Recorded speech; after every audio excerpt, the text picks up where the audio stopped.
Alright guys, what we got here today, 1996 Mercedes SL320. This transmission is actually a 5-speed, it's called the 722.5. This is your extra gear back here compared to like the 722.3s, which is a 4-speed. This trans was only in production a couple of years. Very rarely see one of these. I probably haven't seen one of these in about 20 years. But nevertheless, I got one on the bench now, and the problem with this is the car did not move. The fluid was probably about 4 inches above the full mark, which, you know, I don't think he added any, but I'm thinking possibly the pump could be broken because it's not taking the fluid in. I actually did stick a screwdriver in here and turn the pump gears, but we do have permission to pull the pump out to check it. This guy possibly wants to see if we can just get this thing repaired. He said he went to move the car, started up, backed it up, moved it where it had to go, then started up again, put it in drive, and the car did not move, just like that. So we got permission to pull the pump. I'm going to open the pump, see if that is the issue. If not, I kind of have to stop there and just call the customer and just kind of let them know what's going on. But just to give you some stuff on the outside here, we have a pressure switch. You got a couple of wires that go onto this, and this actually screws on like a speedometer. That's how this goes on. You have your vacuum modulator, your neutral switch, and your linkage hooks up to here. Here is your governor cover. Governor's behind that, of course. Okay, now you have your B1 band, piston, B2, and this is some kind of vacuum switch that the cable goes through, and I don't know if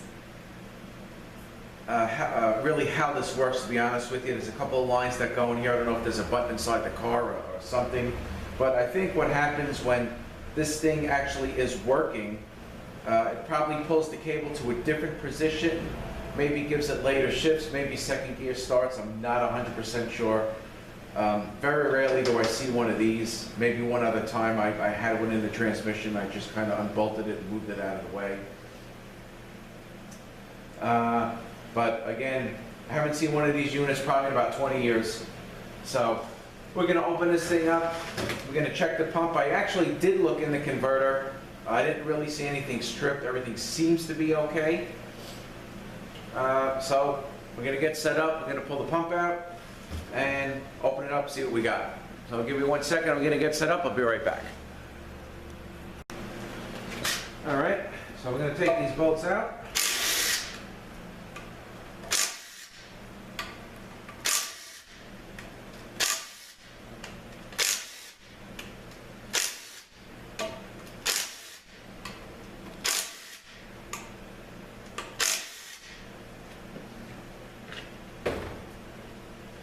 Right now this has a couple of threaded holes here, so let me see if I can do this and kind of pry this thing out. Hopefully it's not too stuck on the gasket.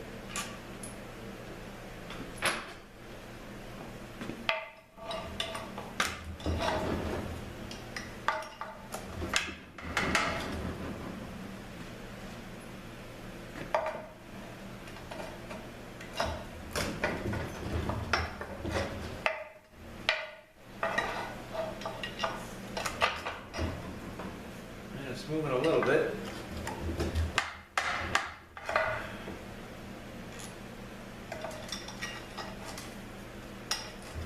I think it just kind of broke the seal there. Okay.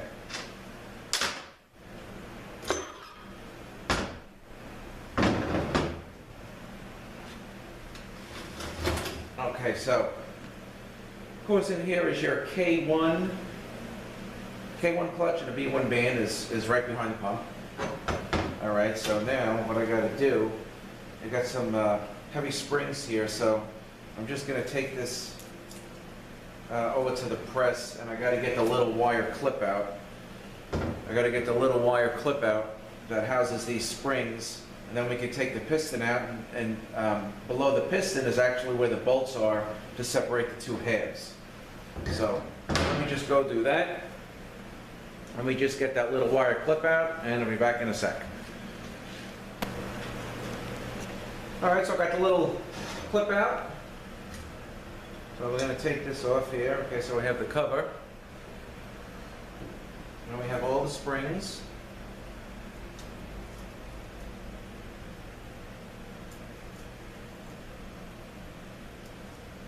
Now it's pretty much the same as like that 722-3, except it has the extra section. Maybe some differences, like in the Valvebody area, I think there might be a couple of wires. Okay, so now we're going to take the piston out. All right, here's the piston for the, this is the reverse clutch, or I believe the K3. Okay, now here's all the bolts. So we're going to zip those out. Here we go.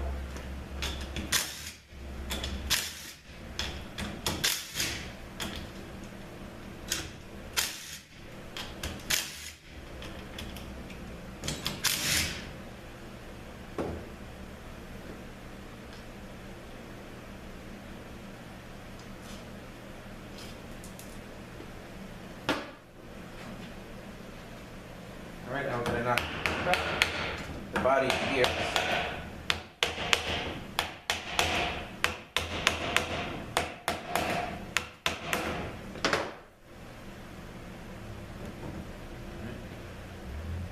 Let's get another one going here.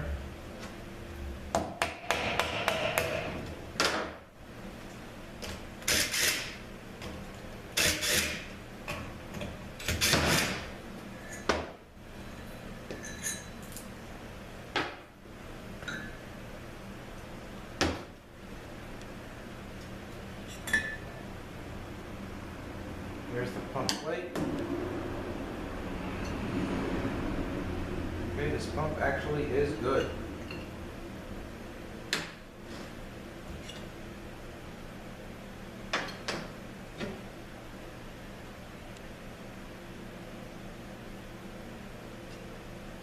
This pump actually is good. Okay. So I actually got to stop there. And just got to get the guy on the phone, let him know we need to go further, find out what happened to this thing. Maybe something else broke or stripped, possibly with the planet set. But the weird thing is, this thing was way over full. He didn't mention anything about adding oil or anything like that. So I just want to have to call him, question him a little more, and find out what's, if he did anything or what's going on. But this is a 722.5 5-speed Mercedes, and again, this unit was only in production a couple of years, and then they came out with the 722.6. So I'm hoping I can have another video, tearing this thing down and finding out what happened. But until then, I have to actually stop right here and get him back on the phone. I'm going to call him in a couple hours, so I'm going to just stop right here and hopefully have a follow-up. And thanks for watching. All right, so continue on this 722.5 5-speed Mercedes. Of course, we did get the okay to go further and tear this unit down to see why it didn't move. And honestly, I got this thing down, and I don't see any reason in the transmission why it shouldn't move. And according to the guy that was driving it, this came from a wholesale account. He was delivering it to the guy's house, and I think he might have, was at a stoplight, or he went to back up to put it in his driveway, something to that effect, and then it just stopped moving. Always. So we had it, he had it towed back to his place, and we picked it up from his station. I did send a converter out to have that cut open, and they're going to report to me this morning with what's going on with that, but it's weird because I had a similar situation. I had a 1997 Toyota Camry, who happened to be my next door neighbor. It's a young gal. She was getting ready to go out. She got in the car, she drove away, and I think she made it about 2 blocks and the car stopped moving. So she came to get me, and I went with her to check the car. The fluid level was good, it held in park, so I eliminated any kind of axle problem. And the car did not move, had no engagement, didn't have anything. We towed the car in, I did the transmission on it, and again, this was probably about 3 weeks ago. Opened it up, thought for sure I'd see something that broke. I found nothing. Did an overhaul. I honestly just changed a couple of sets of clutches. I really didn't charge them much. Changed a couple of sets of clutches, put a kit in it, went through the valve body, put it back together. I don't even think I changed the solenoids. And the thing's been going good ever since. So maybe it's possible that this one maybe had a filter problem. I don't want to say that. I'm waiting to hear from the converter people. But here is the filter here. The you know, the Dacron material is a little bunched up, but again, you know, normally you would think this would make a noise like the pump is starving for oil, but I heard nothing. But just to go through this trans real quick, this is the drum that's right behind the pump. This is the K1, and these frictions, you know, are definitely going to be changed because you can see they are black. Well, they got black, they got burn marks on them, so these are going to be changed. Okay, the reverse clutch, which is probably pretty common to flake off, which this did flake off. These are the K3s, especially this one here. I don't know how well you'll be able to see it, but it's flaking all around the top here. So, well, you know, these are going to be changed. And this is in the back. This is the K2, and your band, your B2 band rides on this. Your B1 band rides on this. But these are pretty. Even this here is pretty burned up, and these clutches are all black and coming apart. So that's all going to be changed. But still, shouldn't be a reason why it shouldn't move. All right, this is your K1. I can actually unhook this. This is your, I'm sorry, B1 band. The bands always get changed. This is your B2. This is what it actually takes off on. This band also is going to be changed. Common procedure. This is the kind of the lineup, you know, when it sits, how it sits, keeps the band in line. This sits up here on the case. Kind of something like that. Basically, you know, if you've seen like a 722-3, pretty much the same setup. The only difference is in the back. You have a couple of extra sets of clutches here. And let me just move some of this stuff. I checked the whole gear train, and everything looks pretty good. This houses 2 sprags. Okay, one sprag is behind here. And this seems okay. I took it all apart and checked it. All right, the other sprag. Where is the other sprag? Here. This other sprag here seems okay. You know, these things are both holding. I believe they're both holding. It's common to forward and reverse. Okay, so let me move this out of the way. All right, so here's the set of clutches, a drum with a set of clutches that's in the back. All right, these things are pretty good. You know, these things are like new, so really no need to change these. And this is the drum. They call this the KS drum. I actually had to do some research on this to see what they call the back stuff. And then there's another set of clutches back here in the case as well. And this is normally like a brake. I didn't take this apart, but these, you know, seem like they're fine. I'm gonna strip this thing down completely because we're gonna do a complete overhaul. And I want to change the rings on the stator, clean the case up, you know, do it all up because I really didn't see too much and hope for the best. I'm, again, waiting for the converter people to call me. I'm hoping they see something. I didn't see any strip splines. Seemed like the spray was holding okay to me in the converter. Okay, now another difference in this 722.5 is you have a couple of solenoids on this.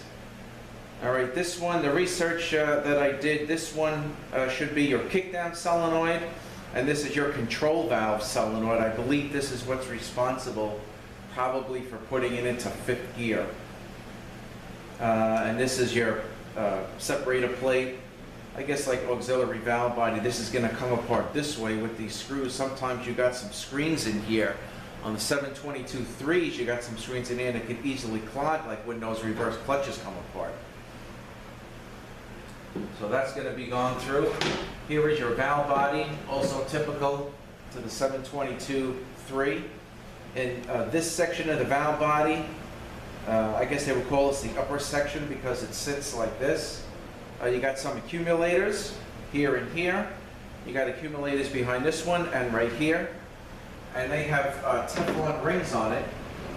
And the only way that I would do this is I use one of these kits. This is an original Mercedes kit. It's about $80. Okay, my supplier sells two kits.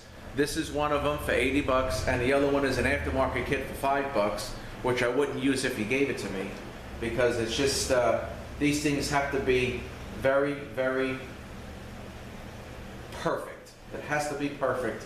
And I found a lot of times when I would try these aftermarket kits, I didn't like the way that these rings were fitting, and sometimes these things come in, like the 723s would come in with flared shifts and stuff like that, and a lot of it, boils down to this portion of the valve body with these rings. So I only use OE stuff on this. When I do these kits, I use there's a German kit called the Stuttgart kit, which I use, and I use the Mercedes, the OE valve body kit. Clutches, I use Ward Warner. Bands, I usually Mercedes bands. But that's the way it's done. It's done correctly, and I'll tell you, when it works, it works real nice. Okay, so here are the pistons. This is the piston for the B1 band. That's what that looks like. Okay, it takes the O-ring in the case, and the piston for the B2 band is here. Here's the little apply pin here, and this will come apart. All right, so the ring is already on there, and again, the O-ring is located inside the case. Here is your governor for the unit. And again, we know the pump is good. The pump is like new. Your tail housing, this houses the governor here. And you want to be careful if you work on these, even the 722.3s, because I'm looking down into the tail now. And you have a lot of these shims that, of course, are going to affect your end play. So you want to make sure that you get these things out. Also, where are we? Here. Okay, now this is only on the 722.5. You have the a little shiny tip here, and on that, you have a couple of these. Okay, and they're going to go right on there just like that. So this is very, very important stuff that you do not want to lose.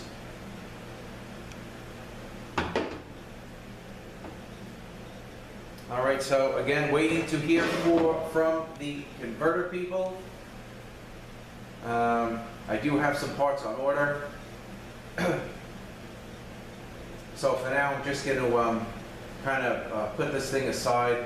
We're actually doing some engine work on my uncle's van. So I got to wait for the other bench to be clear. We're doing manifold gaskets. It's got lean bank 1 and 2.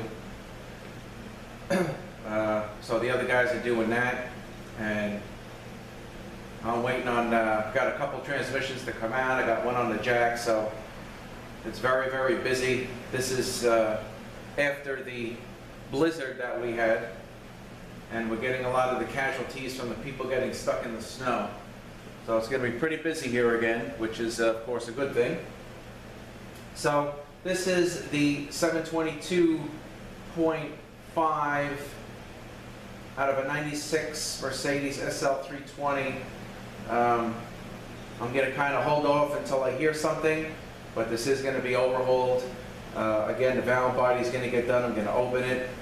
If you do that, you got all kinds of little things in here that can fall out, so you really, really got to be careful. I like to take these apart just to clean them, clean the plate up, make sure all the check balls are good. Unscrew these plates one at a time, and what I do is on the valve body kit, they actually have sizes of the O-rings, so I see which one fits in there, the old one, and then I replace it with the new one. But if you ever work on one of these valve bodies, I would definitely go with one of these kits, because these you can't get any better than this. And if the rings don't fit right on the aftermarket ones, the $5 kits, it's just not going to work right. All right, so I guess that's about it for this 722.5. Not much else to show, except you got a couple little pieces like in the valve body with the little trinkets. You got one in here, you got one in here. I'm just going to leave the modulator, and that pressure switch and everything which you saw. I'm just going to kind of leave everything as is for now until I hear from the converter people, and then we're going to go from there. So I thank you guys for watching, and you guys have a great day.